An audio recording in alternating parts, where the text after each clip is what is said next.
আজকেও সিপিএম এবং কংগ্রেস একসাথে, মুক্তার এখন আবার সিপিএম থেকে কংগ্রেস করে, কালকে ওখানে ছিল স্টেজে। আর সিপিএম জোনাল অফিস থেকে এখনই বোম পাওয়া গেল, দুটো ছেলে অ্যারেস্ট হয়েছে, এখনই বোম পাওয়া গেছে।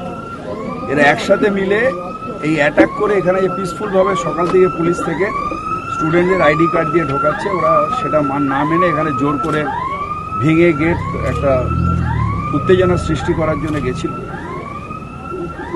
সেই সময় আমার এখানকার কাউন্সিলর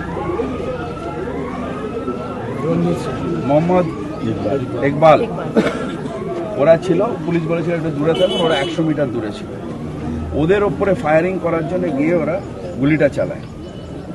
সেই গুলিটায় হঠাৎ আমাদের যে তাপস চক্রবর্তী আজকেই এখানে পোস্টিং হয়েছিলেন, উনি দৌড়ে এসে আমাদের চেয়ারম্যানকে সেভ করার জন্যে আসতে ওনার গায়ে গুলিটা লাগে। দুর্ভাগ্যবশত ওনার এক্ষুনি সিএমআরআই মৃত্যু হয়েছে। ববিতা, একটা জিনিস, চাপা টেনশন অনেকদিন আগে থেকেই ছিল নির্বাচনকে কেন্দ্র করে, পুলিশ কেন যথেষ্ট পরিমাণে ছিল? পুলিশকে আমি পরশুদিনও বলেছিলাম যে পরশুদিন একটা ছেলেকে কিডন্যাপ করেছিল মুক্তারের গ্রুপ, তখনও তারপর সেই ছেলেটাকে বেরিয়ে আসে,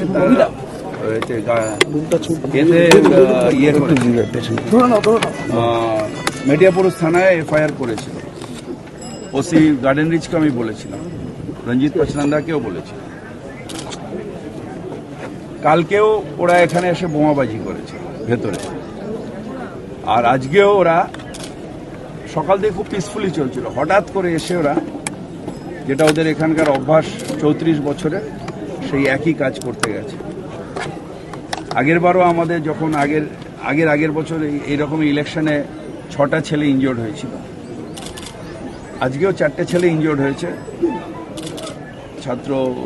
তৃণমূল ছাত্র পরিষদে। কিন্তু পুলিশ আমাদের নেতাকে বাঁচাতে গিয়ে তিনিও